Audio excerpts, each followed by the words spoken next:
nós. Ninguém tem pergunta? Tem? Boa tarde a todos. Meu nome é Marcos Vieira, participo do Centro Espírita da Fraternidade, também participo do grupo Amor e Caridade do Vigente, ao qual a gente conheceu a doutrina espírita através da nossa amiga Miriam. E a pergunta é, Jorge, a questão das cirurgias espirituais. Por que é que não se é feito mais de forma tão eficaz e tão presente nos centros espíritas? Haja vista e é tão essencial a questão da cura espiritual, que é dessa. Por que é que não se faz tanto? Por que é que não se promove tanto as cirurgias espirituais dos centros? O livro Vozes do Grande Além traz um texto no capítulo 23, se eu não me engano. Mas depois vocês confirmem o número do capítulo. O nome do capítulo é Aviso Oportuno. É uma mensagem assinada por um companheiro espírita chamado Inácio Bittencourt. Inácio Bittencourt foi um grande médium de cirurgias espirituais. Daquelas cirurgias que a gente bem conhece. E ele conta que durante a vida dele como médium operou milhares de pessoas. Desliga. Operou milhares de pessoas. Exatamente por conta disso, ele nem se deu conta da quantidade de gente que ele havia beneficiado durante o trabalho que ele fazia. E quando ele desencarna e ele chega no mundo espiritual, ele é surpreendido pelo fato, Petros, de que as pessoas que ele havia curado na Terra vêm recebê-lo no mundo espiritual, com gratidão. Ele disse, não imaginei que fosse tanta gente que ele tivesse curado. É uma quantidade muito grande de pessoas. E as pessoas todas com palavras de gratidão para o que ele havia feito. Ele fica muito emocionado de ver o quão importante foi o trabalho que ele fez. Mas aí há uma coisa interessante. Ele diz que todas as pessoas que ele operou estavam no mundo espiritual com a mesma doença que tinham. Ele operou o cara aqui e tirou a cegueira dele e o cara estava cego lá. O outro tinha um problema na perna que puxava e ele operou, o cara estava puxando da perna lá. Aí ele disse assim, eu descobri então que o trabalho que eu fiz não era o trabalho verdadeiro que eu deveria fazer. Porque o trabalho que eu deveria ter feito era o trabalho de socorro do coração humano e não simplesmente a cirurgia espiritual. Então ele diz o seguinte, que depois dessa experiência, ele descobriu que o que ele fazia era como alguém que quer consertar uma árvore endireitando-lhe a sombra. Então você tem uma árvore que está com a sombra torta, aí você cava, aí a sombra desce, aí você bota um tijolo, a sombra sobe, aí depois olha, a sombra ficou retinha, mas a árvore continuou torta. Então diz, é como querer consertar uma árvore endireitando-lhe a sombra. Nós tivemos sim, é verdade, um período de muitas cirurgias espirituais bastante significativas. Aqui mesmo na região de Pernambuco nós tivemos Edson Queiroz, que fazia muitas cirurgias. No Juazeiro também tinha, né? Que fazia as cirurgias dessa forma. Na medida em que o movimento espírita foi percebendo a necessidade de nós descobrirmos que as nossas doenças, elas provêm da alma, porque a matriz do adoecimento está nos aspectos espirituais que se manifesta no corpo, vide a obra Autodescobrimento de Joana de Ângeles, capítulos 1 e 10, que trata especificamente sobre as doenças e o comportamento humano, em que Joana conecta um tipo de comportamento, a doença que tem. Um tipo de comportamento, a doença que tem. né? E aí a gente vai percebendo que as doenças têm muitas conexões com os aspectos emocionais. Hoje a quantidade de doença autoimune é muito grande. É fibromialgia, é problema de lúpus, são determinadas formas de estruturas de reumatismo, labirintite, gastrite. Quantas dessas enfermidades elas estão relacionadas a um aspecto emocional? Então hoje o movimento espírita tem como olhar, não que não existam as cirurgias, que elas continuam acontecendo, mas uma ênfase maior no trabalho de socorro do coração humano, para que haja uma transformação da criatura e esse processo consiga ser mais exitoso por cuidar da pessoa na sua integralidade, não somente o corpo dela.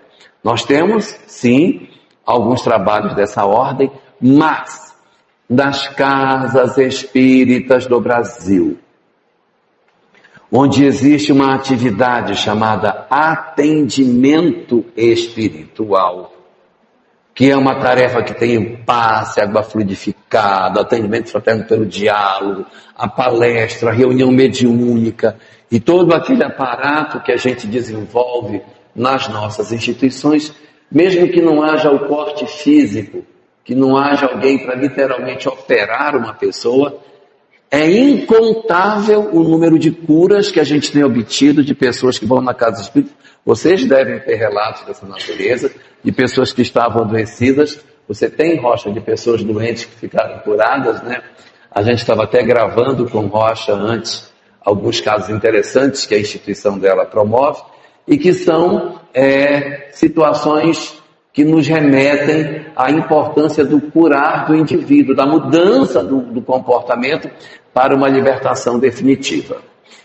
Por que motivo o movimento espírita fez esse deslocamento?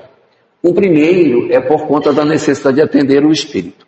E o segundo é que é muito frequente a queda de uma casa quando um médium se levanta para dizer: eu sou o curador. Da minha experiência de 45 anos de movimento espírita, o que se observa nas instituições? Que isso não é um problema da mediunidade, isso é um problema dos homens, isso é um problema da gente.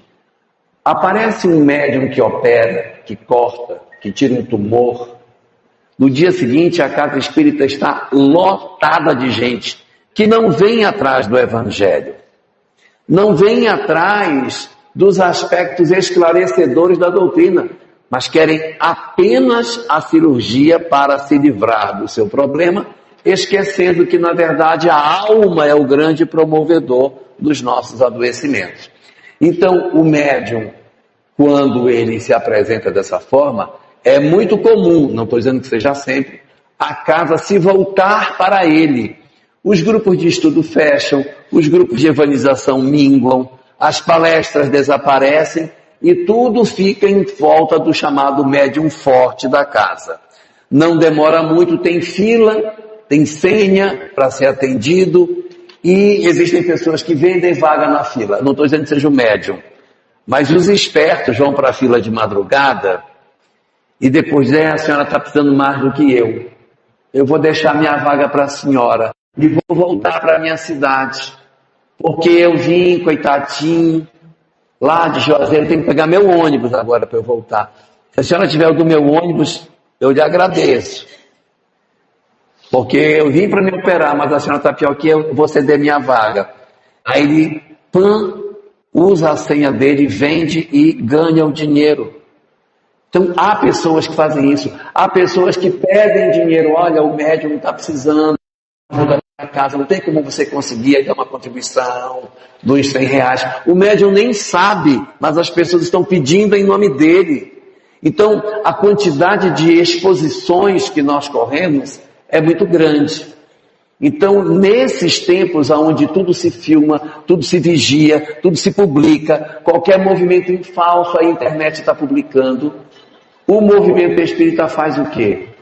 Não vamos dizer para não fazer, mas vamos estimular o trabalho de atendimento espiritual com as várias tarefas que o compõem para o acompanhamento da criatura, o evangelho no lar, a mudança da pessoa, a palestra, o passe, a água fluidificada, o atendimento fraterno, a reunião mediúnica e todos os elementos que compõem todas essas questões, na certeza de que a espiritualidade age, a espiritualidade atua sem a necessária questão do corte.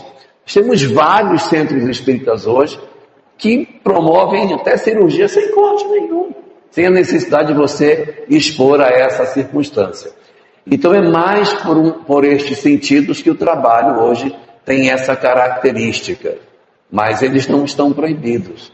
A questão é que é difícil o médium que se coloca de pé e que percebe os desdobramentos morais da tarefa que ele tem para fazer, correndo o risco da gente chegar do lado de lá e encontrar, igual Inácio Bittencourt, uma multidão de pessoas beneficiadas, todas com a mesma enfermidade, porque nós tentamos consertar a árvore, endireitando-lhe a sombra.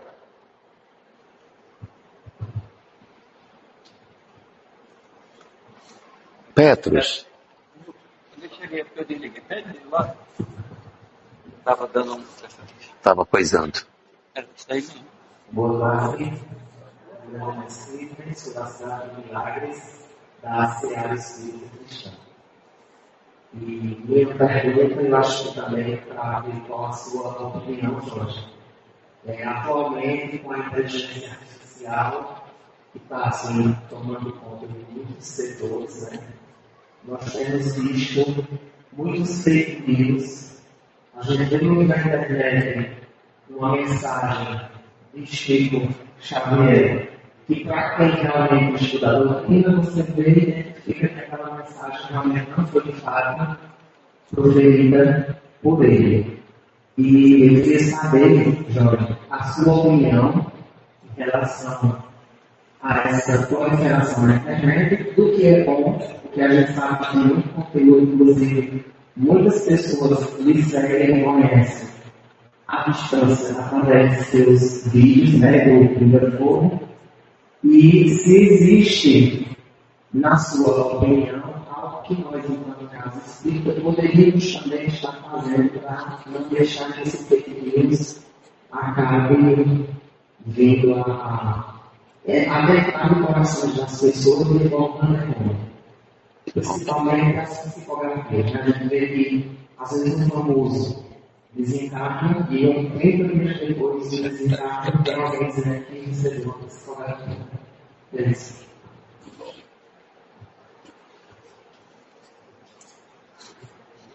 Oi? Por causa da caixa Pode ficar do seu lado. Bom, essa é uma questão muito preocupante, não somente com relação a isso, mas com relação a tudo mais. Não só de você trazer cartas consoladoras falsas, como a produção de literatura espírita falsa. Eu posso pegar a inteligência artificial e mandar ela criar um romance, né? Ótimo. E ela, de repente, cria, coloca personagens, dá pega a forma de escrever de algum autor espiritual e tenta. Meu filho, se você ficar, ele vai dar na mesma. Você vai ficar desligado, né? Então você está certo. Então vamos lá. Então, a inteligência artificial, ela realmente vai ser um problema. Só que é assim. Não adianta lutar contra a tecnologia. Eu lembro quando o pessoal do táxi queria impedir o Uber. Eles conseguiram? Consegue. Quando nasce uma forma de funcionamento que seja mais moderna, mais tecnológica, é em vão tentar impedir que aquilo aconteça, porque vai acontecer. Então nós não conseguiremos impedir que a inteligência artificial avance. Inclusive ela está só começando, vai piorar mais ainda. Piorar no sentido de melhorar, vai ficar ainda muito mais. Vai chegar um momento que a gente não vai conseguir realmente de saber se é inteligência artificial ou se é real, de tão perfeita que vão ser os vídeos, a voz, a entonação, tudo. Então a gente só tem que se preparar para isso. E como é que a gente se prepara? A forma errada que nós teríamos para nos preparar seria impedindo que aquilo que a gente entende que não deveria ser publicado, seja sendo publicado. Nós não temos autoridade nem condição de dizer, não, isso aqui tem que tirar da internet, isso aqui tem que ser proibido. A gente não pode fazer isso. O que a gente pode é acionar judicialmente, quando alguém utiliza o nome de outro alguém, para que essa pessoa responda judicialmente, e aí então, em função de um processo, aquilo ser retirado ou não. Mas a gente não pode fazer censura, derrubar, o fulano fala muita fake news, derruba o canal dele. Não, a gente vai ter que ir processando o cara pelos posts que ele faz. Cada processo uma punição financeira, vai chegar uma hora que ele vai entender que ele não deve fazer. Então, a forma errada seria a gente querer derrubar o canal do outro, impedir que o canal funcione. Nós não podemos fazer isso. O que a gente pode fazer é, na medida que isso seja legal, acionar judicialmente quem usa de maneira equivocada. Por exemplo, digamos que você tem um orador e as pessoas pegam a fala dele, cortam, tiram recortes e publicam. Não tem problema nenhum. Ele disse aquilo realmente. Aí o cara vai e faz um cortezinho, faz um vídeo curto e publica. Bom, divulga, é bom. Mas imagina que a pessoa tivesse má fé e fizesse um corte maldoso na fala dele. Eu vou dizer o que seria isso. Por exemplo, digamos que eu fosse o orador e eu dissesse: tem muita gente por aí que tem uma visão completamente equivocada e que diz assim, Deus não existe vida após a morte, não existe nada, isso é tudo mentira. Aí o cara vai e corta e coloca a pessoa dizendo, Deus não existe, não tem vida. Isso é maldade. Isso cabe um processo, porque ele está distorcendo o que o outro diz. Recortar e publicar é bom, porque aumenta a divulgação do material, né? Então a gente não deve fazer uma atividade na qual a gente queira proibir o outro. Não. O que se pode, no máximo, é acionar judicialmente. Agora, qual é a maneira mais eficaz que a gente tem? Inundando a internet de coisa boa. A melhor maneira de diluir o mal é aumentando a quantidade de bem. Então, se eu tenho uma gota de coisas que são erradas em ter, divulgando doutrina espírita, não compartilha. Porque quando você compartilha, o sistema da internet entendeu que ele é importante, aí ele sugere para o outro, não compartilhe. Não mande, olha que absurdo, e manda para o outro. Você mandou para o outro, você divulgou. O que o cara quer é que você mande mesmo. Que aí quanto mais a gente manda, mais visualizações tem e pior as coisas vão ficando. Então, a gente não compartilha o que é ruim, mas compartilha o que é bom. Gerar coisas boas, isso também é muito bom. E aí você pergunta, o que é que as casas espíritas podem fazer de modo prático? Acompanhando o avanço tecnológico, nós deveremos certamente ir para uma condição em que as nossas palestras espíritas, elas deverão ser híbridas. O que é híbrida? Ela é feita na casa espírita, mas ela é transmitida ao mesmo tempo. Quem vai para o centro assiste presencial, mas de casa as pessoas também poderão assistir. Aí você vai me dizer, aí ninguém vai.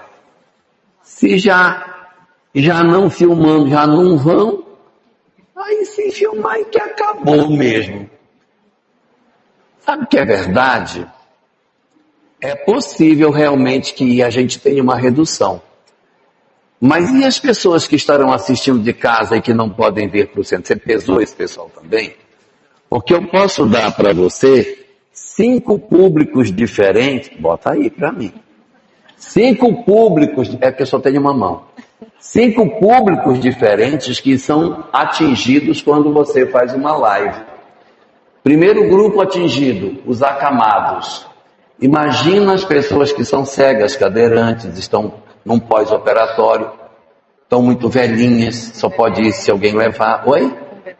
Está com um bebezinho, né? Não pode ir. Ah, então não vai. Poxa, com a live ela pode assistir.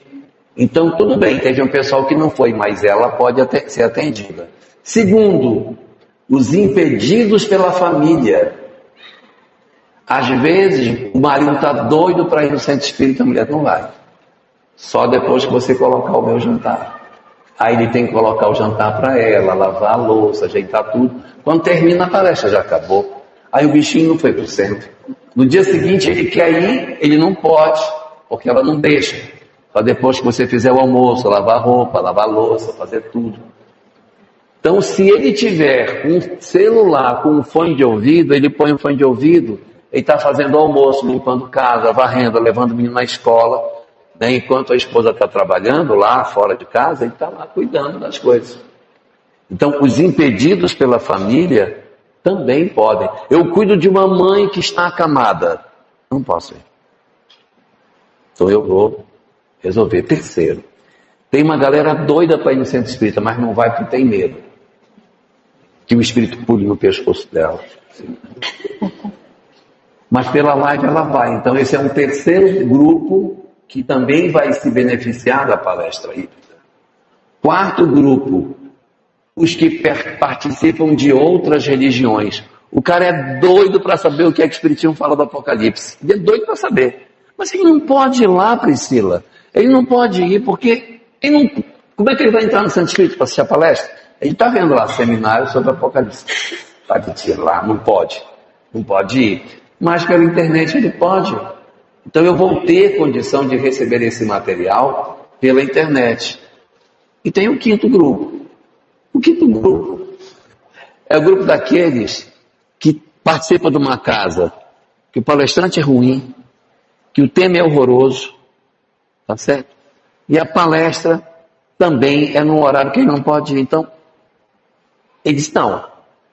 Eu vou escolher o tema que eu quero, com o orador que eu quiser, na hora que eu quiser e com direito a pausa. Isso o Centro Espírita não vai dar para ele. Então, todos esses 5 grupos estarão sendo beneficiados. A gente olha e diz, mas aí tem um pessoal que não vai vir. É verdade, mas tem esse pessoal que vai ser beneficiado. Mas você vai me dizer, mas mesmo assim a casa diminuiu. Então a casa precisa fazer uma pequena mudança na forma de funcionamento. Por que, Rocha? Porque a live não abraça, live não dá passe, live não faz atendimento fraterno pelo diálogo, live não olha no olho. Então, o que a Casa Espírita tem que fazer? Nós temos que avançar no trabalho de socorro de quem padece. O Centro Espírita não pode ser mais simplesmente uma escola de informação espiritual. Tem que acolher as pessoas em dor. Tem que ter um trabalho que seja acolhedor. Não estou dizendo que tem que fechar grupo de estudo, que tem que encerrar atividade assistencial, nem grupos mediúnicos, mas a gente precisa melhorar o trabalho feito com as pessoas que estão em depressão. Nós estamos aqui conversando e nesse momento tem gente se cortando. Tem gente se cortando. Tem gente com ideação suicida. Tem pessoas que estão se drogando nesse momento. Tem famílias que não estão conseguindo lidar com as suas dores. Tem pessoas em depressão dentro de um quarto que não conseguem sair. Existem adoecimentos de ordem terrível que a gente poderia dar uma ajuda. Problemas de luto, pessoas que estão enlutadas e que não conseguem sair do luto, que não conseguem se reorganizar emocionalmente. Mas nós estamos discutindo que Moisés vem numa cesta descendo o rio Nilo. E as pessoas estão com dificuldades.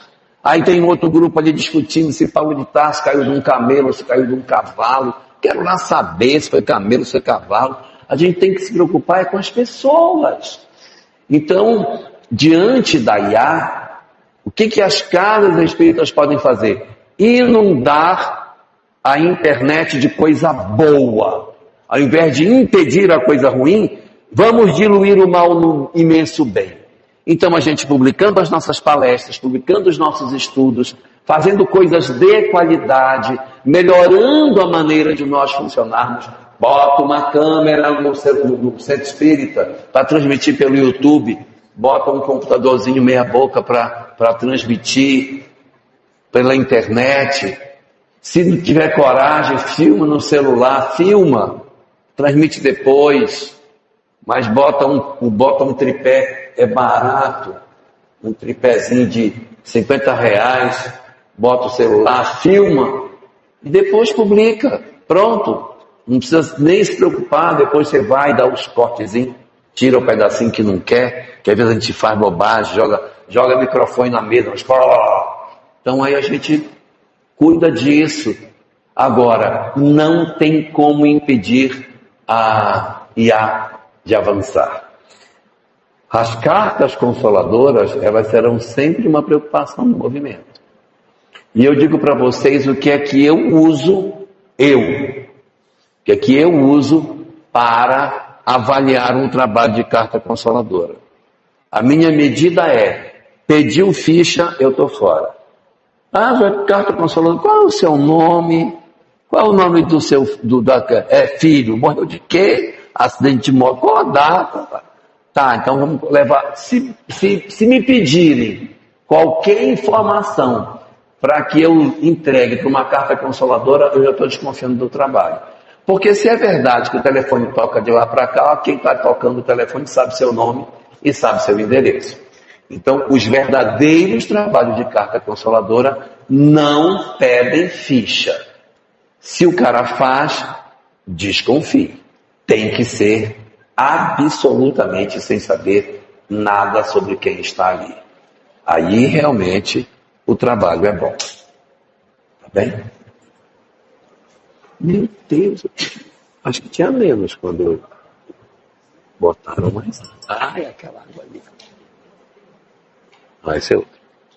Boa tarde a todos. Meu nome é Sergio, da cidade de Milagres, a minha pergunta, Jorge, é o seguinte: se o ato é o mesmo no plano espiritual e no plano material, por que o corpo material morre e o espiritual não morre? Se o ato é o mesmo. E também, eu não esqueci o nome da médica, ela diz assim, que a energia nuclear, ela desmancha o corpo e manchava também o corpo espiritual. Mas assistindo uma live sua, você disse que isso não existe. A energia nuclear não desmancha o corpo espiritual.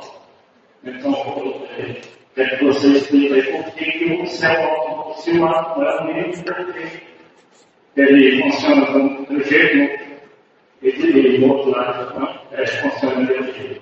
Obrigado. Não, o átomo não é o mesmo. Porque o átomo do mundo material ele é composto de prótons, elétrons e nêutrons que têm uma massa muito mais expressiva do que os átomos do mundo espiritual. Os fluidos são muito mais leves, são muito mais sutis. No livro Evolução em Dois Mundos, quando André Luiz tenta dar uma conceituação de fluidos, ele diz que os fluidos são elementos químicos abaixo do hidrogênio. Cara, é uma definição muito doida essa. Por quê? Porque o hidrogênio só tem um próton, não tem nem um nêutron. É só um próton e um elétron. Como é que uma coisa pode ser abaixo do hidrogênio se ele só tem um? Porque se ele não tiver um, ele tem zero, aí não é nada. Não, é porque ele tem fração de próton.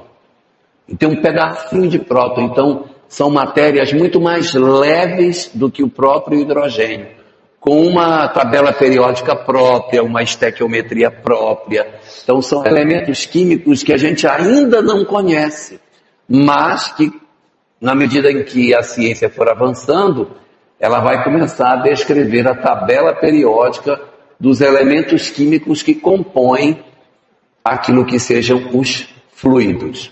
Então, os átomos não são iguais. O que uma energia nuclear faz é colidir com um próton e destruir o próton. Como o fluido ele não tem isso, a possibilidade de que isso aconteça é bastante remota. Por quê? Então, ele teria que acertar o núcleo do átomo de um fluido que é muito mais sutil do que ele, é muito mais energético. Então, o mais razoável é que essa colisão não venha a acontecer. Não é impossível, né? Se você tiver fluidos bastante densos, bem próximos da matéria, tudo bem. Mas o mais razoável é que eles sejam de tal forma que a energia nuclear não consiga alcançá-los. E com relação à questão que você falou sobre a morte é da matéria orgânica. Os átomos continuam do mesmo jeito. Então, por exemplo, o meu corpo está cheio de átomos. Quando eu desencarnar, os átomos vão estar igualzinho.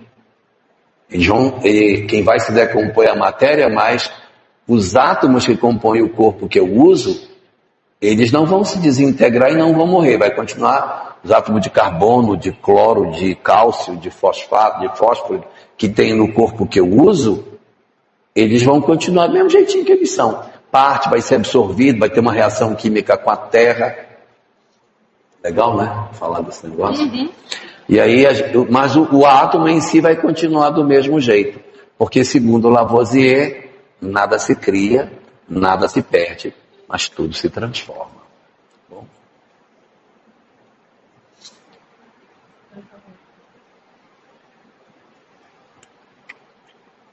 Um de cada vez, gente.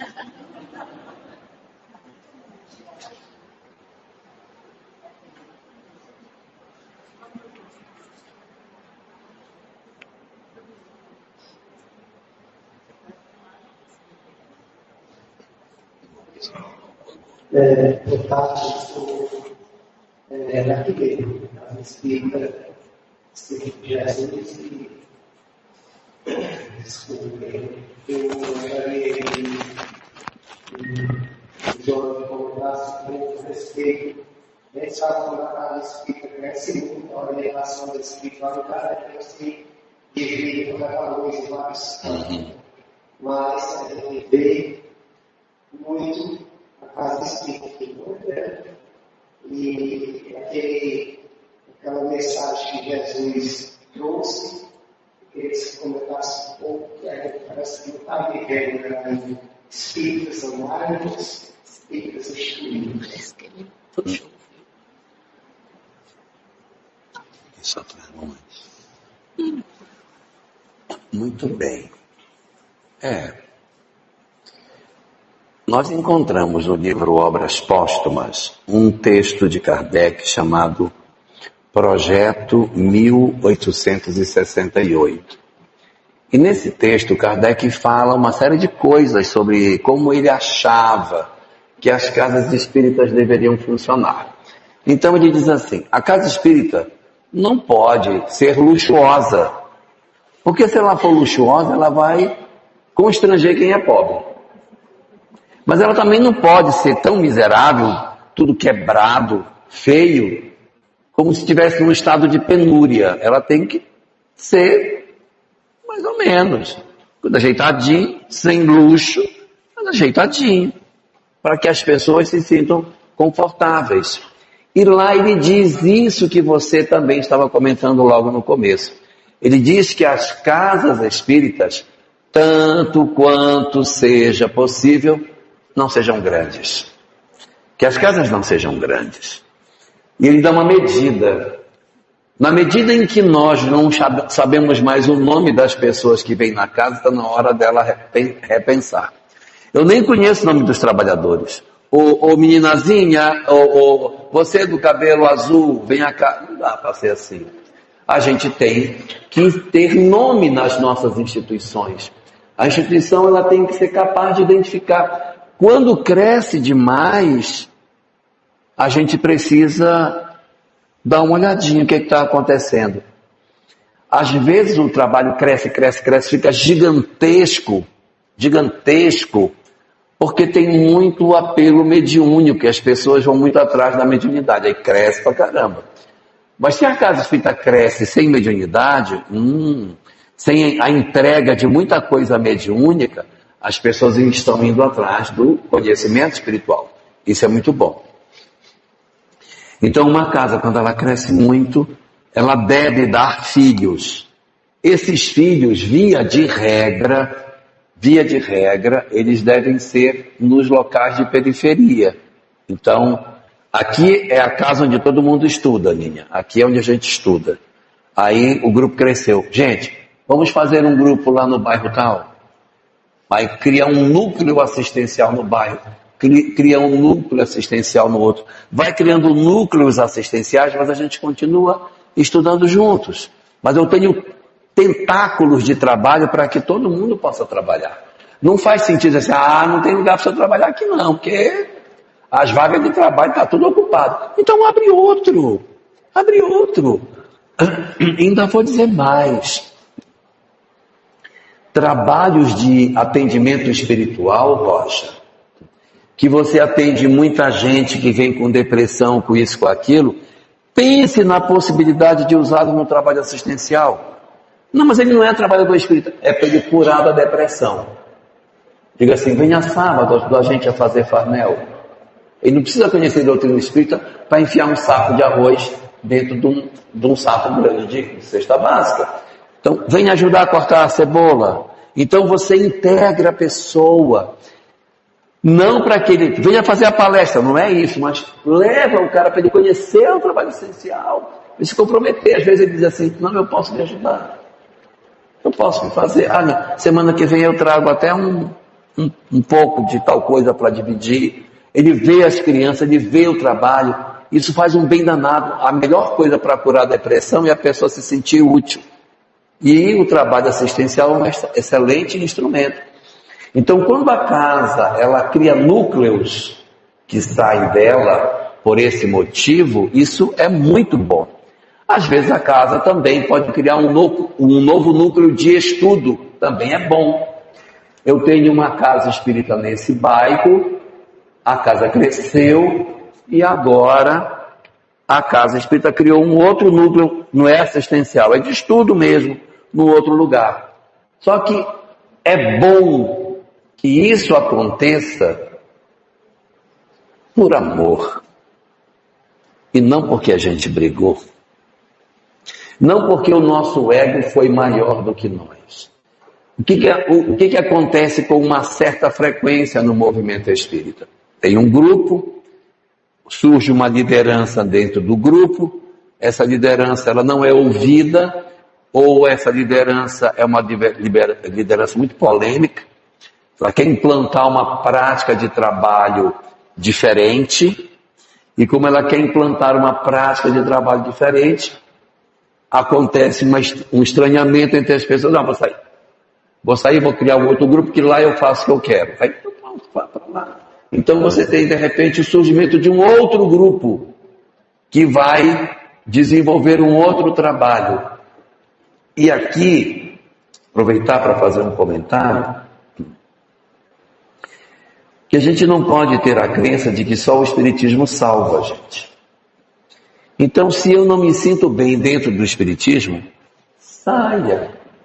Monte um grupo holístico e dê passe, dê reiki, coloque cone chinês no ouvido das pessoas, dê massagem ayurvédica, bote cristalterapia, cromoterapia, faça apometria, bote tudo que você quiser. Mas não precisa colocar o nome de espírito, bota ser espiritualista. Vai ser feliz. Não, mas eu gosto da Umbanda. Então vai, meu filho. Não é errado. O complicado é você querer colocar dentro da doutrina espírita aquilo que não pertence a ela.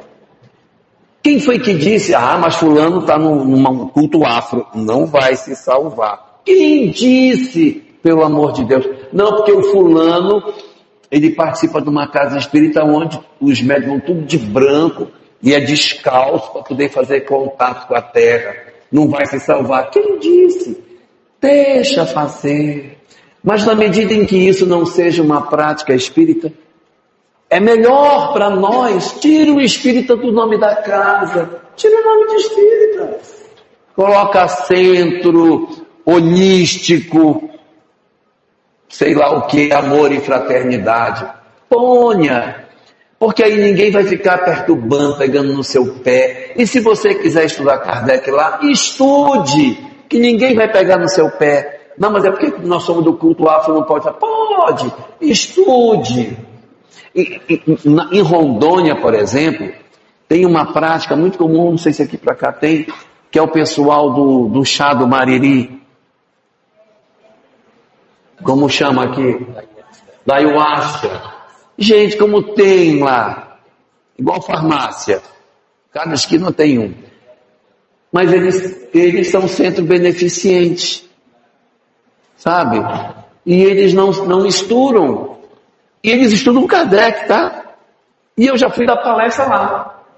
Eu já fui. Vou lá, porque eles estão dentro da visão, eles estão lá, está ótimo, está maravilhoso.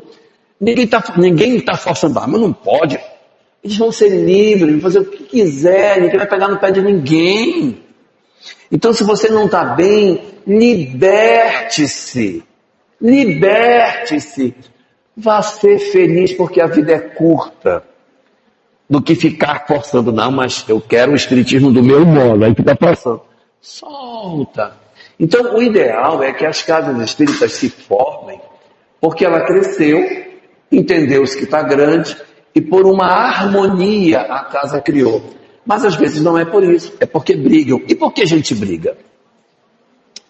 A gente briga porque às vezes tem alguém que quer implantar uma determinada prática e o resto do grupo não concorda. Uma maneira que a pessoa tem de fazer a reunião mediúnica, uns querem a mediúnica de um jeito, outros querem a mediúnica do outro. Querem a mediúnica do tipo assim, o cara viaja, passa 2 meses fora, aí eu cheguei, eu quero ir. Mas como, meu filho? De onde você veio? O que você fez durante esse tempo? Por onde você andou, pelo amor de Deus?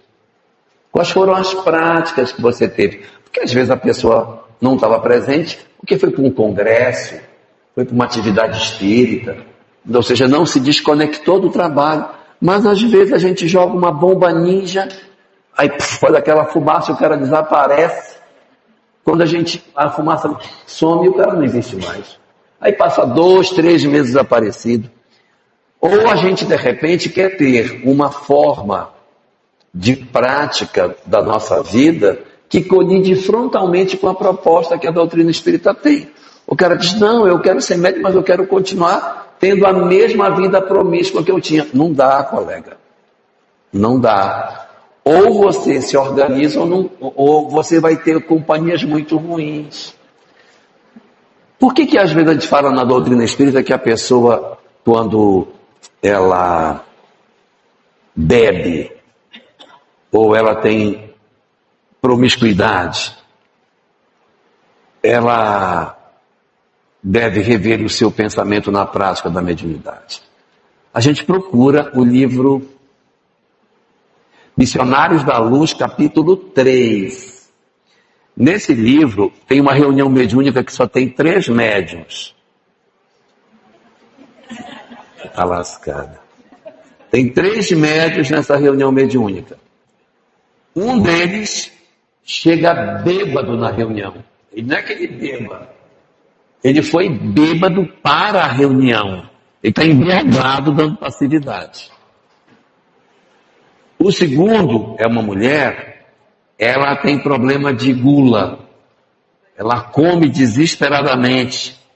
E ela foi para o centro espírita até em cima de comida. E os espíritos tentam fazer com que ela dê passividade, mas o organismo nem funciona direito pelo tanto que ela está cheia. Na minha terra chama afrontada, é assim que chama aqui quando a pessoa está muito cheia. Um pãozinho não.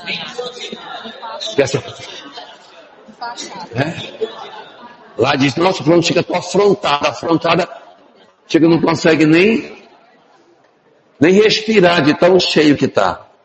Então ela estava empancinada, afrontada. Estava. E os espíritos querendo fazer alguma coisa não conseguiam. E o terceiro, são 3 médios na mesa. O primeiro, problema com álcool, estava bêbado na reunião.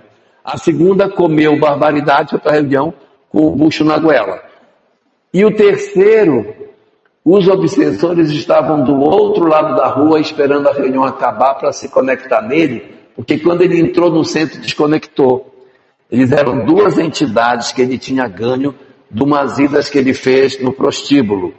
Ele foi na zona do Baixo Meretrício e chegando lá, gostou e passou a frequentar. E era casado. E passou a frequentar. Aí 2 entidades se ligaram a ele. Só que como elas não conseguiam entrar na reunião, elas ficavam do outro lado da rua, esperando a reunião acabar para colar nele de novo, para andar com ele para cima e para baixo. Então, como que eu posso fazer um trabalho de qualidade se eu não consigo me disciplinar nas coisas mais básicas? Que dirá no perdão, no amor, na renúncia. Se eu não consigo deixar das coisas mais, os vícios mais materiais. Eu não estou dizendo que a pessoa não possa ter uma vida sexual ativa. Claro que ela pode ter. Sexo não é feio. Sexo não é errado. O problema é a promiscuidade. É a prática do sexo de maneira indiscriminada, sem nenhuma relação de afeto. Imagina, por exemplo, o cara está na reunião mediúnica, aí, olha, semana que vem eu não venho para a reunião. Vou faltar semana que vem. Vai? Eu vou para Salvador semana que vem. Vai para Salvador? Eu vou para o Carnaval de Salvador. Eu já comprei o meu abadá e vou passar a semana pulando lá no trio elétrico. Aí quando acabar o carnaval, aí eu volto. Vou deixar todos os meus espíritos perturbados lá e volto. Então, quanto de promiscuidade tem aí? Quanto de desequilíbrio existe nisso? Mas se você tem um parceiro, eu escolhi uma pessoa, e eu vivo com esta pessoa em regime de reciprocidade, de afeto, nós nos gostamos e nós trocamos as nossas energias sexuais, afetivas entre nós, isso não pode ser errado. Isso não pode ser errado. Porque nós estamos vivendo a complementação afetiva daquilo que a gente gosta, que é se querer estar junto.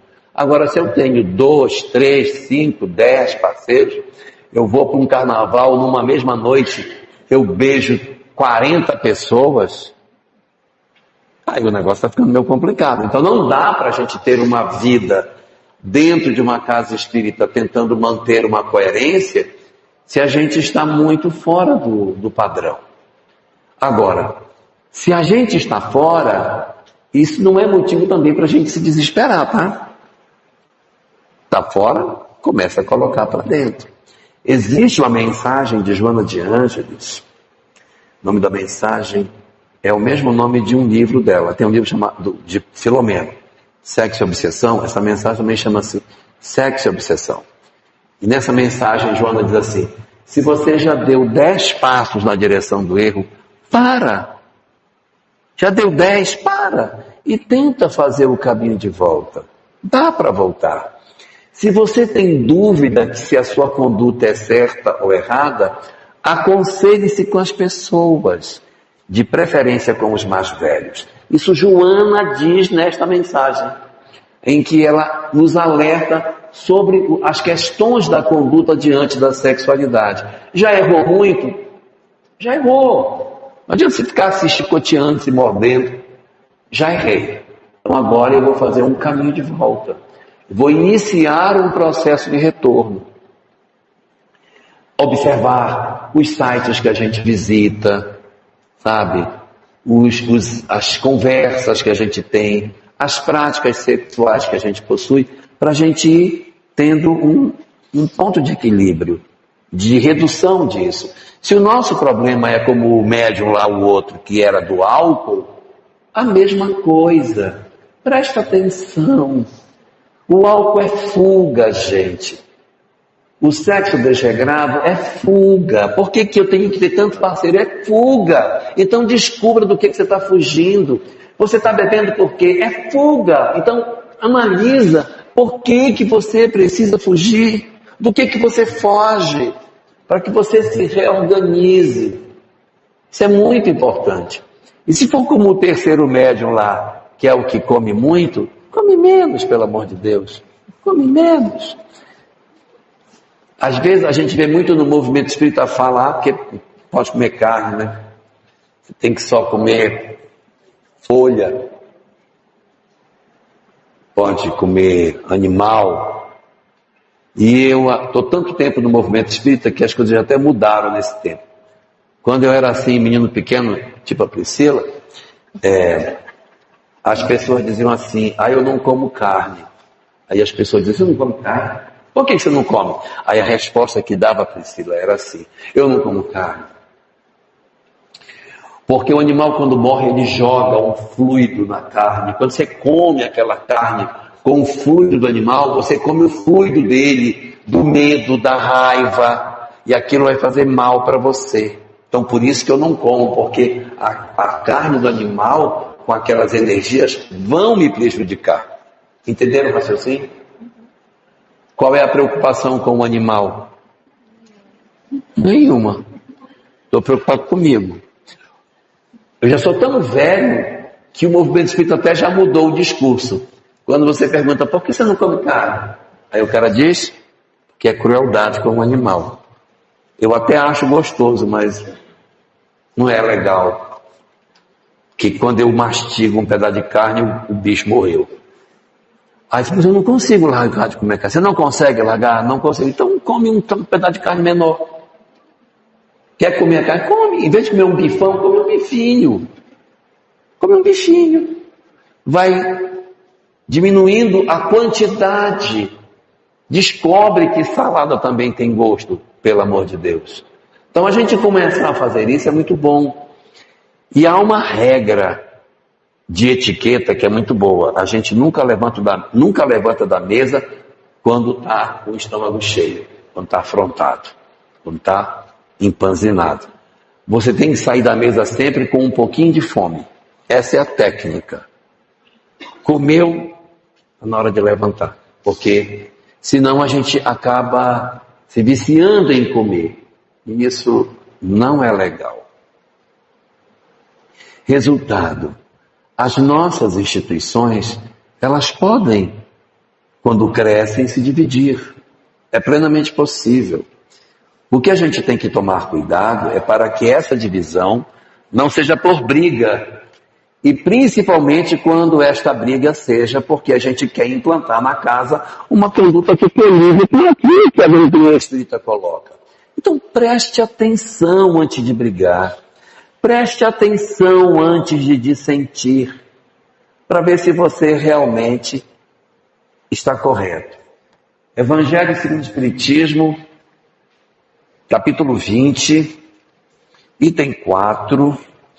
Depois dessa mensagem tem uma pergunta. A pergunta é assim: se entre aqueles que fazem parte do movimento espírita, alguns se desviaram, como saber os que estão no caminho correto? Aí está lá, como é que eu vou saber? Pelo número de consolo que leva aos aflitos, pelo bem que eles fazem aos outros, e aí tem a parte que eu acho mais legal, pelo seu desinteresse pessoal. Se um cara está brigando e você vê que tem interesse pessoal, ele não está certo. Porque aquele que não tem interesse pessoal é o que está com a razão. Então, se a pessoa briga, não, eu quero a presidência da casa, porque depois eu quero me lançar vereador, sabe? Então, a casa é muito importante para mim nesse sentido. Então, se eu tenho interesse pessoal, se eu quero me promover, se eu quero achar que eu sou mais porque eu sou o presidente, se eu quero fazer as coisas porque eu acho que assim eu vou ter mais visibilidade, existe interesse pessoal no que eu estou fazendo, então evidentemente eu não estou correto. Então que a gente use esta medida para saber, para que a gente consiga entender. Mas o ideal é que o movimento cresça, que as casas apareçam, que exista todo um trabalho de crescimento do movimento quando existe amor. Tá bom?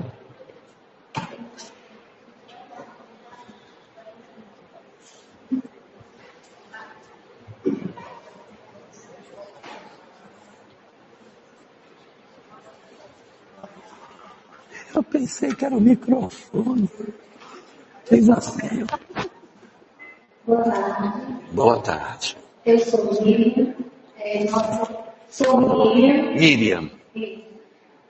Nosso grupo de estudo ligou na fraternidade, mas não foi uma história, graças a Deus. Nós saímos da fraternidade em nome de pela questão da distância, que era longe, Isso. e a necessidade tanto nossa quanto da comunidade. As pessoas queriam estudar doutrina espírita, iam ao centro espírita e não tinham como ir na cidade, né? Que é onde fica a fraternidade. Então nós ficamos lá por algum tempo, 8 anos, e depois abrimos o nosso grupo de estudo espírita, a Luz da Idade, no distrito onde a gente reside. A minha pergunta hoje, enquanto trabalhador da casa espírita, é como lidar com os trabalhadores melindrosos.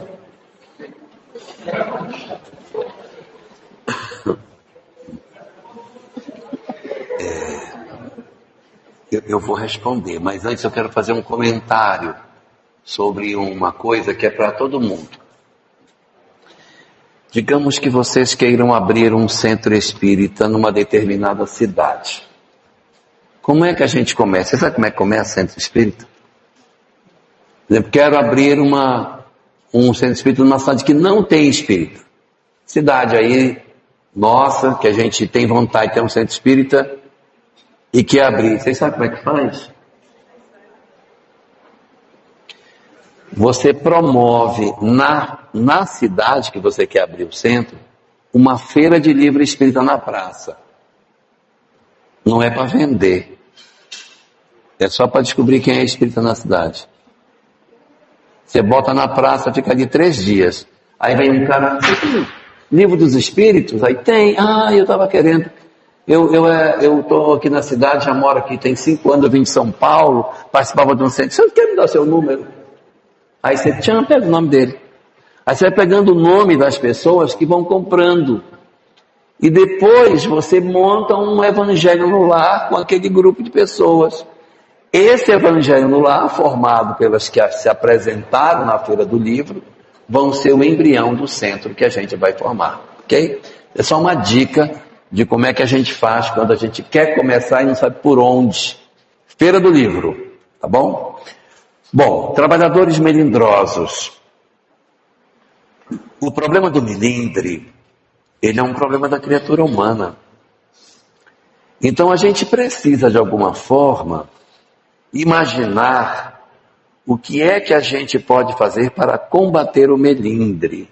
Quem é o melindre? Definição da literatura espírita sobre o que é melindre é que ele é o filho do orgulho.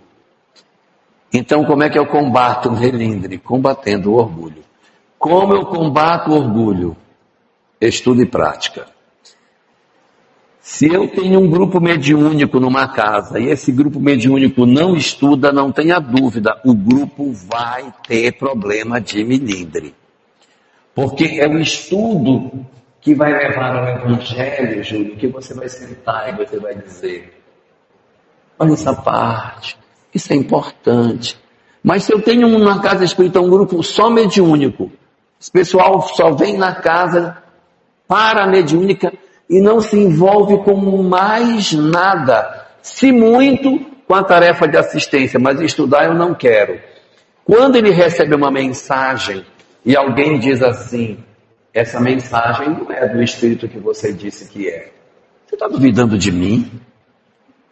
Não estou dudando de você não é médium. Eu estou questionando se o espírito é. A mediunidade pode ser legítima, mas o espírito pode não ser quem diz que é. Isso pode acontecer. E o médium que estuda, ele automaticamente tem melhores condições de lidar com isso.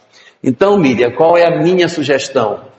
Implantar grupos de estudos para que a gente vá nesses grupos trabalhando os aspectos de reflexão do nosso coração. Não é um grupo de estudo para a gente ficar só discutindo, não, porque o perispírito tem 7 plexos e o primeiro dos plexos é o plexo coronário. Não adianta. Se for ficar só discutindo isso, não vai resolver. Tem que ir para o coração, tem que discutir as coisas, Stephanie, que diga respeito a nós, ao nosso eu profundo. Tem que existir. E enquanto esse dia não chega, a gente vai ter que ter paciência. O exercício é a paciência. Então, para quem tem uma pessoa que é polêmica no grupo, se você tem uma pessoa, eu não estou falando do melindroso, mas o polêmico, que é muito perto, o polêmico do melindroso, lembremos, toda pessoa, ouça isso que você lidera a casa, você também. Toda pessoa polêmica é um líder que você não prestou atenção nele, aí ele se volta contra você.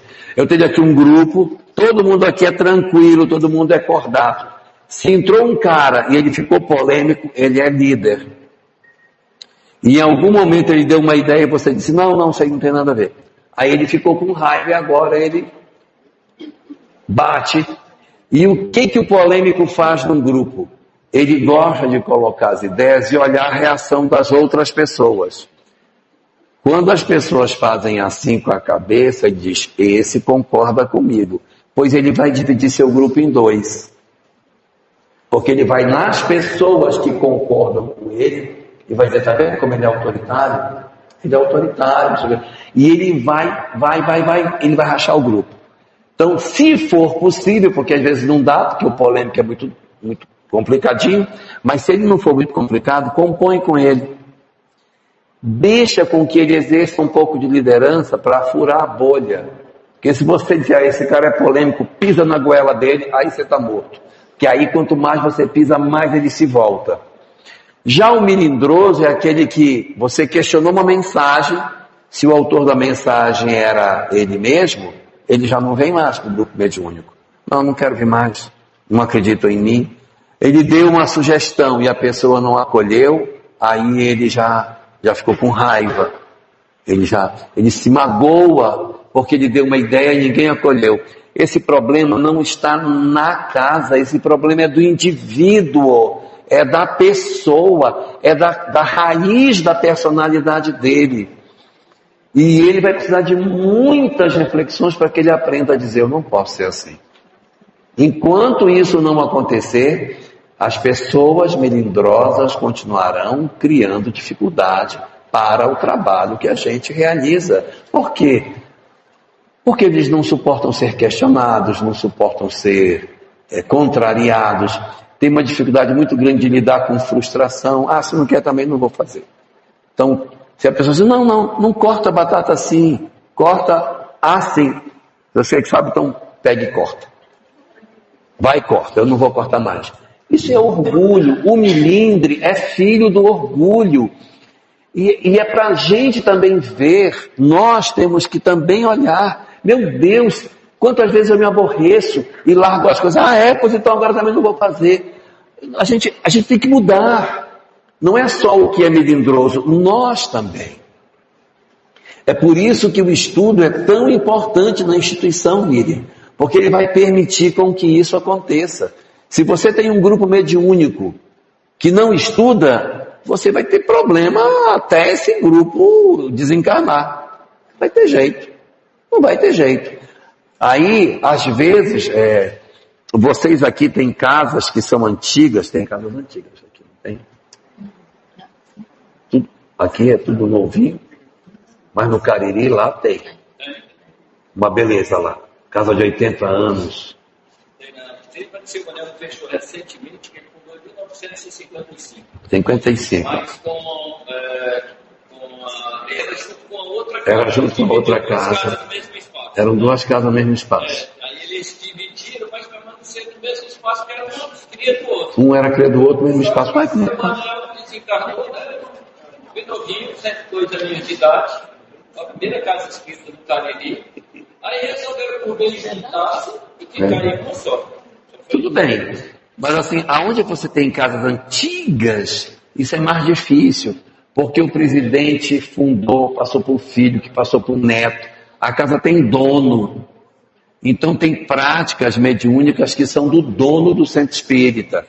O jeito de funcionar é dele. Então ele, por exemplo, eu participei de reunião mediúnica que o dirigente da reunião fazia assim. Isso eu assisti, participei. O espírito se comunicava e o dirigente dizia o seguinte: você só vai embora quando disser graças a Deus. Se não disser graças a Deus, não vai embora. Aí o espírito dizia: eu não vou dizer. Assim, então você não vai. Gente, aquilo começava a me dar uma aflição na reunião. Porque ele dizia: fala graças a Deus. Ele dizia: não falo, fala. Aí aquilo ia, aí chegava uma hora que o médium ia se curvando na mesa, encostando aí, e dizia assim: graças a Deus, agora você pode ir embora. Então, isso é uma prática de doutrinação, de diálogo, muito antiquada, gente. Isso é muito antiquado. Como é que você constrange as pessoas dessa forma? Não se pode constranger, mas isso é fruto do quê? Da falta de estudo. Aí você diz: não faça isso com o espírito. Conversa com ele como ele fosse seu irmão. Espírito, gente, não é coisa do além, é coisa do aquém. Converse com ele normalmente, tranquilo, sem precisar de tantas coisas. Converse como se ele fosse um encarnado. Essa é a grande regra. E aí, se você não estuda, você tem uma dificuldade muito grande de entender essas coisas. Por isso que a gente precisa do estudo na casa. Tá? Aí, se for complicado, a gente cria um grupo, esse grupo vai gerar um outro grupo mediúnico, e esse outro grupo mediúnico vai ser mais saudável. Agora, uma coisa importante: os que estudam não podem ficar pelo corredor dizendo: não estudam, são ignorantes. Quem estuda cala, quem estuda não cria confusão.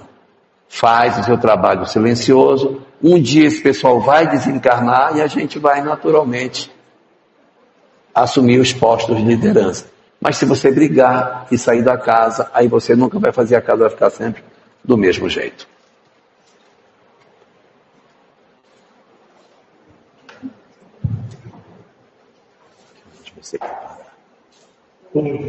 Eu assisti um vídeo seu, você falando do seu pai, né, que você vai estudar, escreveu o livro, né? E eu vi você falar de um livro que ele tinha, que antes de iniciar o dia, eu comprei esse livro, e eu estava na reunião que eu explico que é justamente o ritual da automagia. Ele faz tudo.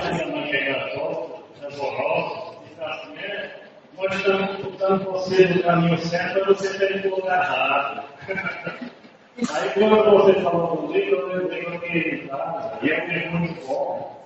Mas eu não sabia nem fazer parte do trabalho, né?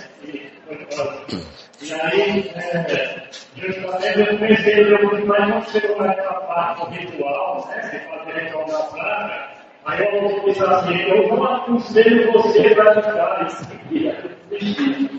Você deixa só de ouvir, não tem prazo mesmo. E eu acho que é muito bom comentar que você fez, se você quiser falar um pouquinho aí, isso é legal.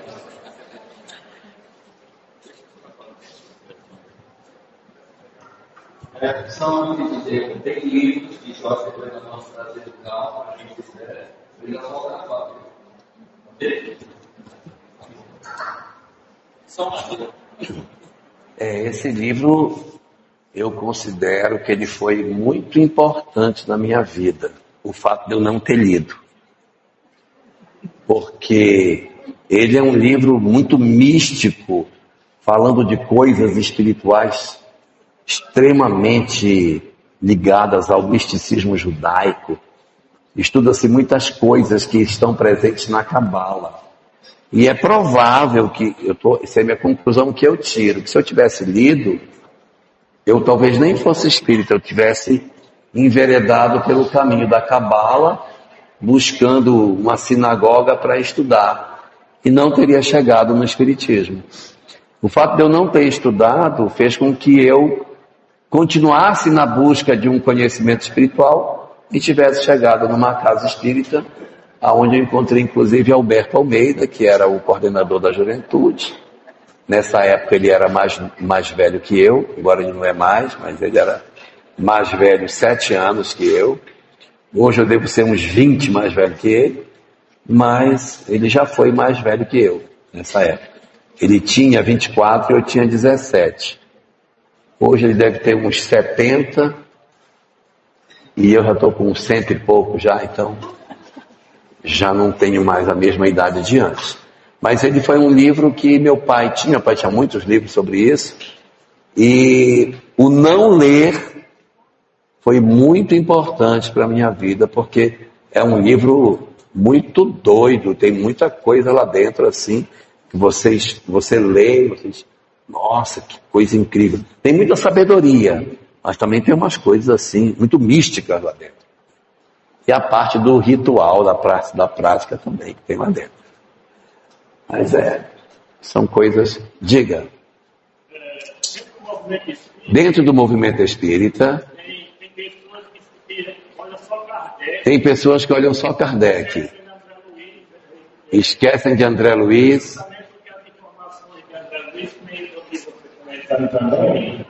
E o André Luiz traz a informação de cidades, né? E Kardec não traz muitas informações de cidades. Aí tem gente que diz, olha, André Luiz está errado, porque Kardec não fala disso. Eu queria que você comentasse sobre essa O fato de Kardec não comentar alguma coisa não determina que ela esteja errada. O que a gente tem cuidado com a doutrina espírita é quando ele comenta e você tem uma contestação disso numa outra obra. Por exemplo, Kardec realmente não tem de maneira explícita questão de cidades no mundo espiritual, que André Luiz fala. Mas em Kardec você não vai encontrar. Mas ele mesmo dizia que era melhor rejeitar 9 verdades do que admitir uma mentira. E no livro O Evangelho segundo o Espiritismo, no capítulo 2, capítulo 3, no item 2, no primeiro parágrafo, no finalzinho do primeiro parágrafo, tem uma frase que diz assim: as várias moradas de meu pai são diversas, existindo algumas que não são nem localizadas e nem circunscritas. O que é uma casa?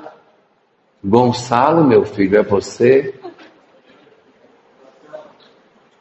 Venha cá, sente pertinho de mim. Sente pertinho de mim. Você tá bem? Sente aqui, quero você do meu ladinho. Eu vou ficar com ele por um pedaço, tá, minha filha? Depois eu devolvo ele para você. Tá bom. Então, olha só. Se essas moradas não são nem circunscritas e nem localizadas, elas são o quê, então? Elas devem estar no mundo espiritual. Então, são moradas no mundo espiritual. Não seriam isso as cidades, as comunidades ou as colônias, como se queira chamar. E também, no livro A Gênese, no capítulo 1, no item 55, Allan Kardec diz que a doutrina espírita é uma doutrina progressiva. O que significa ela ser progressiva? Significa que ela progride. O que é que Kardec tem na obra dele sobre clonagem? Já viram? Não tem nada. Não existia. Mas o que tem hoje de estudo sobre clonagem não pode colidir com o que está posto. Então é isso. Ela é progressiva porque novos tijolos são postos. Mas se por algum motivo eu tiver que colocar um tijolo que não encaixa, eu vou ter que quebrar os tijolos anteriores para colocar no local certo os tijolos novos. E isso a gente tem que ter cuidado, porque para que eu desconstrua alguma coisa que a doutrina espírita já tenha como verdade, a gente vai ter que voltar para trás. E por que a gente tem tanto receio na desconstrução daquilo que Kardec deixou? Por uma coisa muito lógica. Kardec usou uma técnica que valeria um doutorado. A técnica é universalidade dos ensinos dos espíritos. Vários médiuns, em vários grupos de vários países, são perguntados da mesma coisa para saber se isso converge para um determinado pensamento. Se convergir, bota. Se não convergir, não põe. Então, quando você tem uma pergunta no livro dos Espíritos e uma resposta, aquilo não foi uma pergunta e uma resposta. Foram diversas perguntas, diversas respostas, que elas foram analisadas e sintetizadas naquele texto que está ali. Quando você diz assim, isso aqui tem que ser mudado, você tem que mudar muitas perguntas que deram origem àquela que está representando aquele conhecimento. Por isso que a gente tem que pensar duas vezes antes de dizer, não, isso aqui está errado. É porque é fruto de um trabalho meticuloso de comparação de vários grupos diferentes. Então, digamos, nós temos hoje algumas obras de autores espíritas, não vou dizer que a obra é espírita, mas posso dizer que são obras de autores espíritas que desconstroem pontos que são fundamentais na obra de Kardec e que são pontos fundamentais até dentro da biologia. O cara diz assim, não, o espírito se liga ao embrião quando ele é implantado no útero. Gente, não pode. Quem orientou as primeiras divisões celulares? Quem esteve acompanhando as primeiras divisões que acontecem no primeiro dia? O ovo fecundado, já na condição de mórula, ele chega no útero com 12 dias. Quem ficou tomando conta dele nesses 12 dias? É igual uma pessoa que entra numa casa que ele não fez a planta. Com 12 dias vai entrar naquela casa, mas eu não queria a sala desse tamanho. O que é esse quarto? Eu não preciso. O espírito tem que acompanhar desde a concepção, que é para ir acompanhando toda a divisão celular e impondo as suas características genéticas no corpo que está se formando. E eu vejo algumas obras, não, o espírito se liga na hora que ele chega no útero. Então, se você tiver um embrião congelado, não tem espírito. Tem que ter. Peguem o livro Atualidade do Pensamento Espírita, pergunta número 42, que ele fala lá sobre a questão de embriões congelados e as 3 situações que podem acontecer no caso dos embriões. O embrião pode ter espírito, não ter espírito, e pode ter espírito, mas não para encarnar, está só escondido no corpo. Então existem muitas coisas. Ter cidades no mundo espiritual não colide com a obra kardeciana. Ah, mas ele não falou, mas ele nunca disse nada contra. Mas eu já vi obras consideradas espíritas que o cara viu um ninho de passarinho. Aí ele foi do ninho de passarinho, olhou e tinha ovo. Aí como assim ovo? Vai nascer o passarinho? Vai ter reprodução no mundo espiritual? Aí já ficou esquisito. Então isso já colide. Mas a cidade espiritual não tem nada que negue. Então é razoável, não é? E depois a gente vai ter vários médiuns apontando na mesma direção. Dona Ivone do Amaral Pereira recebeu a obra Memórias de um Suicida entre os anos 1926 e 1930, mas ela não conseguiu publicar. A obra não foi publicada. Ela só foi publicada em 1955, mas ela ficou pronta em 30. Ela ficou quase 25 anos esperando para publicar. Quando ela levou para publicar, o presidente da FEB da época, que era Manuel Quintão, ele pegou a obra, leu e disse: essa é a obra mais perturbada que eu já vi na minha vida, e devolveu. E ela ia queimar o livro, mas Bezerra não deixou e ela guardou. Depois de 20 anos é que Leon Denis aparece, rearruma a obra e ela reapresenta para a FEB. Quando ela volta para reapresentar, já era 1954. Nosso lar já tinha 10 anos. Então, quando a obra chegou, a FEB disse: que obra espetacular! E publicou, e ela está entre as 10 melhores obras do século XX. É a única obra de uma mulher entre as 10 obras consideradas mais importantes espíritas no século que terminou.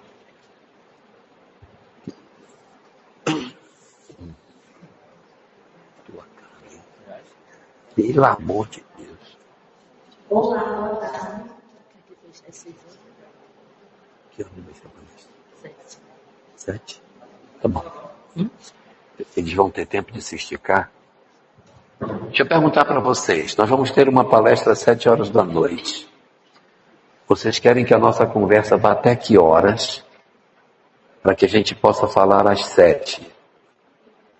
Vocês querem que vá até às 7? Ah, minha filha, já estou só a capa da gaita, já. Falta 20 para as 6. Mas a palestra é 7. Vocês querem até que horas? Até às 7? Até às 7. Ah, tá bom, Nênia, tá bom.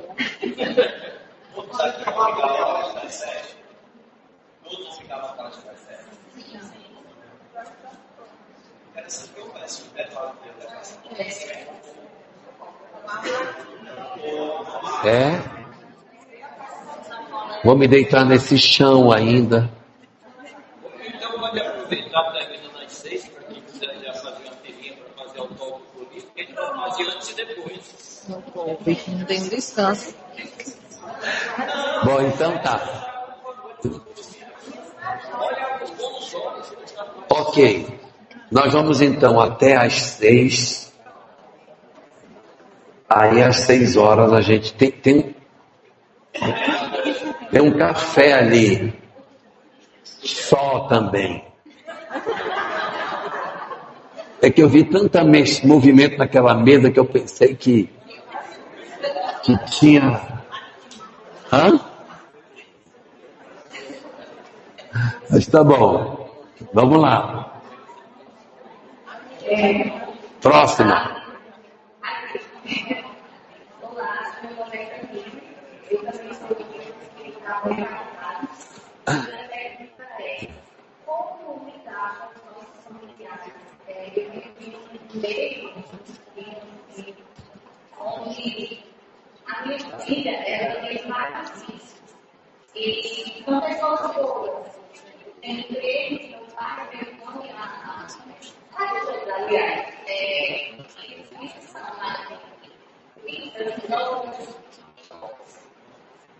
eu sou muito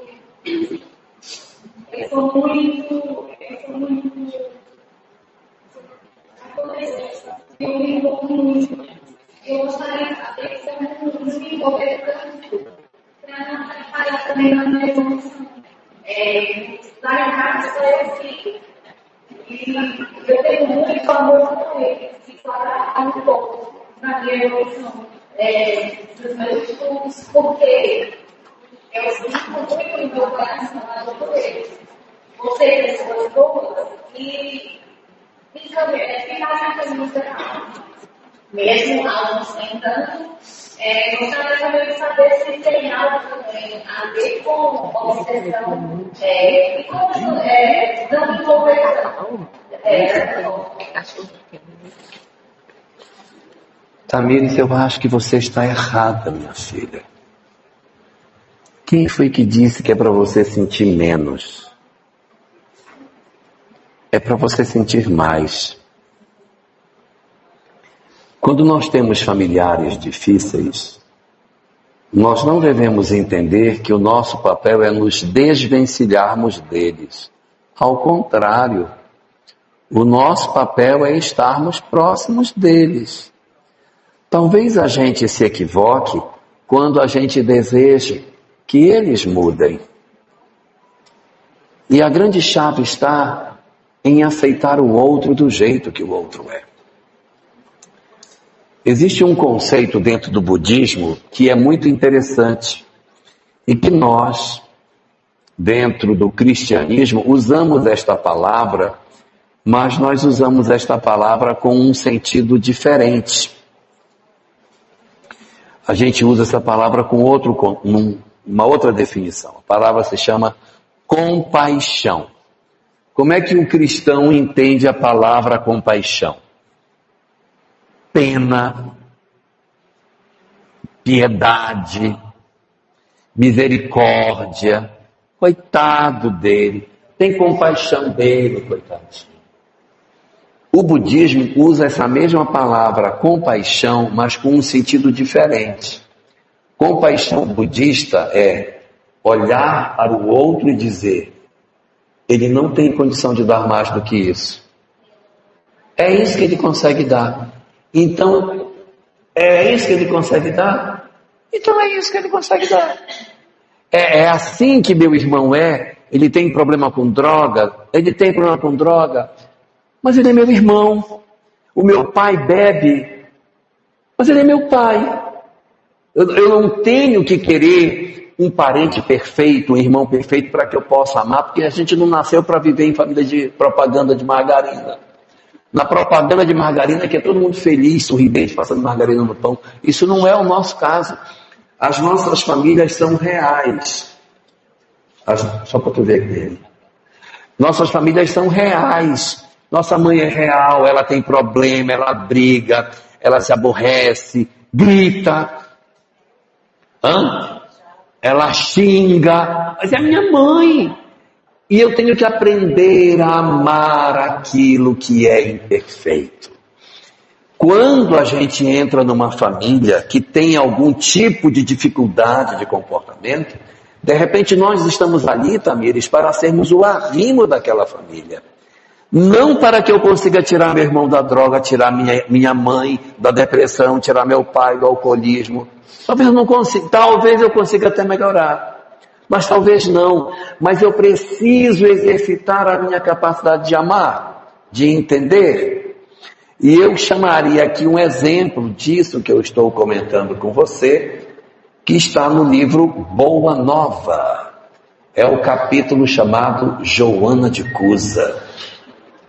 Joana de Cusa procura Jesus e diz: Senhor, eu descobri na tua doutrina toda a felicidade que eu poderia esperar na terra. E vendo tu pregares, eu vejo que aí está a felicidade da criatura humana. Então, eu quero te dizer que a minha vida no meu lar, com o meu marido, é um inferno viver com ele. E eu quero te servir. Eu quero te seguir. E eu vim te dizer que eu estou deixando tudo para trás para seguir contigo. Ele diz para ela: Maria, se é verdade que tu me amas e que tu entendeste os meus ensinos, volta e serve teu marido. Volta e serve teu marido. Eu disse: mas ele é muito ignorante. Serve teu marido. Serve. Aprende a calar, ele diz para ela, Joana, aprende a calar, a ficar calada, porque esse talvez fosse o grande aprendizado que ela teria para tirar nessa existência. Então, nas circunstâncias que você está, e que é uma circunstância de muitos de nós que estamos aqui, porque nenhum de nós tem uma família perfeita. As nossas famílias, elas têm desajustes. Às vezes o casamento está numa situação muito difícil, está por um fio. Às vezes ele já rompeu. Às vezes a nossa dificuldade não é na relação do casal, é com os filhos. Não é só você que tem questão de droga, nós temos questão de droga nas nossas famílias, conflito, promiscuidade, droga, bebida, confusão, ódios, irmãos que não se falam, pessoas que não conseguem ficar no mesmo ambiente, briga por conta de herança, tumultos das mais diferentes ordens, casais promíscuos, em que você tem o parceiro ou a parceira vivendo uma vida profundamente irregular. Essa é a nossa realidade de mundo de provas e expiações. E dentro das circunstâncias que a vida nos oferece, é muito importante que a gente aprenda a entender que o nosso primeiro grande ambiente de trabalho é o lar. Se eu tiver uma boa atividade no movimento espírita, isso é muito bom. Isso é muito bom. Mas se eu tiver uma excelente atividade em casa, isso é maravilhoso. Porque às vezes as pessoas acham que o planejamento espiritual está na vida social. Fulano renasceu para ser médico e ele vai fazer uma tarefa no hospital público. Tá certo, pode até ser, tá bom, esse é o planejamento. Mas o mais importante é o que acontece dentro de casa, porque senão Deus está errado, que botou umas pessoas para a gente não conviver. Então é ali, naquela convivência, que a gente vai tirar. E aí volto a dizer, não para que a nossa forma de viver com eles faça com que eles se transformem. Eles podem até se transformar. Mas o mais importante é que eu me transforme e eu me liberte dos conflitos que eu tenho dentro da minha alma. De raiva, de mágoa, desamor. Às vezes meu pai me abandonou, eu tenho ele atravessado na minha garganta. Então é eu trabalhar. De repente eu não vou conseguir mudar meu filho. Ele vai continuar bebendo, ele vai continuar se drogando. Mas eu preciso me movimentar. E eu vou dizer para vocês por que é importante que a gente faça esse movimento de não desistência de um filho com droga, de uma filha promíscua, de um filho promíscuo, de um marido complicado. Marido é mais fácil porque marido tem ex. Mas não tem ex-filho, não tem ex-filha, não tem... esse aqui é meu ex-pai. Não tem ex-pai, não tem ex-mãe, não tem ex-neto. Marido tem ex, né? Mas assim, a gente tentar, tanto quanto seja possível, não desistir, é muito importante porque vocês já devem ter visto na literatura espírita que quando o cara está nas trevas, num local de sofrimento, numa dor desgraçada, quem vai resgatar? É alguém que ama. É alguém que colocou dentro do fundo do coração dele o seguinte: o meu amor por ti é incondicional. Se o meu filho for preso e eu não for visitar, eu mando uma mensagem para ele: o meu amor tem limite, tá? Você sendo preso, eu não vou te ver. Mas quando eu vou mesmo ele preso, eu digo para ele: o meu amor não tem limite. Aí a vizinha vai dizer: ele nem sente, desgraçado, é insensível, não está nem aí. A mãe dele visita, ele não está nem aí para ela. É possível que você passe a vida inteira visitando um filho na cadeia e ele não seja sensível. Ele vai desencarnar insensível. Insensível. Mas você não sabe o que pode acontecer com o espírito depois da desencarnação sua, por exemplo. Vocês acham que Lívia sabia que depois da desencarnação dela, Públio iria fazer uma mudança tão significativa? Porque quem olha de fora, ela foi uma besta. Ela viveu com ele, perdeu um filho, a filha doente, o marido maltratou, pisou na goela dela 25 anos, sofreu todo tipo de humilhação, ainda foi comida por um leão. Aí você diz, serviu para nada a existência dela. Foi depois que ela desencarnou que o cara mudou. Você pega a figura de Abigail, conviveu com Saulo ali, ela desencarnou e não viu Saulo mudar. Mas depois que ela desencarnou, Saulo mudou. Você pega Tassiano viveu a vida inteira endurecido. O pai dele, Quinto Varro, cuidou dele o que pôde, morreu com 3 machadadas e não viu o filho mudar. Só mudou depois que ele desencarnou.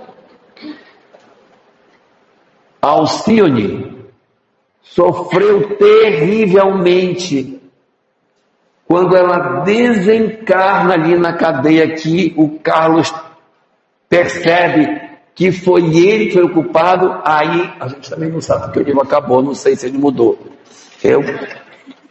Pode ser que ele tenha mudado. Mas assim, uma existência que não se consegue fazer nada, morre e não consegue mudar, não significa que ela foi em vão.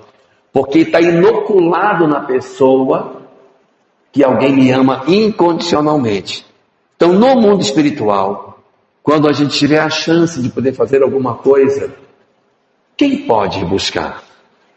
Só quem amou muito. Quem teve amor incondicional para descer na furna e dizer: vem, meu filho, vem, pai, sou eu vim lhe buscar. Se você tiver, na verdade, no fundo do coração dele, deixado a mensagem de que o seu amor é incondicional, você liberta uma alma. Por isso que a gente não pode desistir. Evangelho segundo o Espiritismo, capítulo 13, item 19. Benefícios pagos com a ingratidão. Lá é dito isso. Que quando você desiste de alguém, a pessoa se justifica em cima da sua desistência. Ela diz: eu dei errado. Muito obrigado.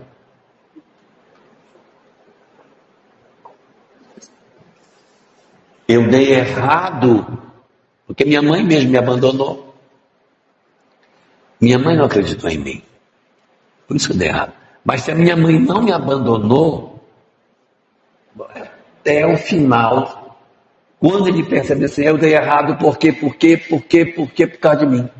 Então é mola propulsora do progresso. Aí quando o benfeitor chega, benfeitor que eu digo familiar, que amava, a pessoa é resgatada. E aí, Tamires, eu quero só deixar um último pensamento para você. Nós muitas vezes guardamos a crença de que se nós fizermos tudo direitinho, a nossa casa vai ficar em paz. Se eu orar, fizer o evangelho no lar, tiver paciência com meus pais, entender meu irmão, fazer tudo o que eu puder, que tudo vai se ajeitar, que meu pai não vai mais beber, meu irmão não vai mais se drogar. Isso não é garantia. Nós não temos a garantia de que a prática do bem vai obrigatoriamente transformar o meu lar. A transformação do lar de alguém a partir da prática do bem é como se fosse Jesus em cima do barco acalmando a tempestade. A minha vida está uma tempestade louca. Aí o Senhor me socorre. O Cristo vem, estende as mãos e acalma a tempestade. Tem vezes, Tamires, que Jesus vai aparecer e vai acalmar a tempestade, minha filha. Mas tem vezes que Jesus vai aparecer no convés do barco e vai acalmar um marinheiro. Porque um marinheiro tranquilo atravessa um mar encapelado. O que é um marinheiro tranquilo na sua condição? É você não se desesperar diante do que acontece, guardar a serenidade, saber que são almas imortais, saber que tem a perspectiva de transformação, não se desesperar com o que acontece e não desistir. Porque um marinheiro tranquilo, ele atravessa um mar todo encapelado e leva o barco para o porto. Então não espere que a sua família se transforme num passe de mágica. Pode ser que melhore, mas se ela não melhorar, entenda, o trabalho que está sendo feito é dentro de você, para que você não desista de ninguém nem de si mesma, mas possa ser, na verdade, o grande arrimo da sua família nessa provação difícil que ela está passando agora e que você foi plantada para ser, de repente, um grande arrimo que o seu grupo familiar precisa. Tá bom?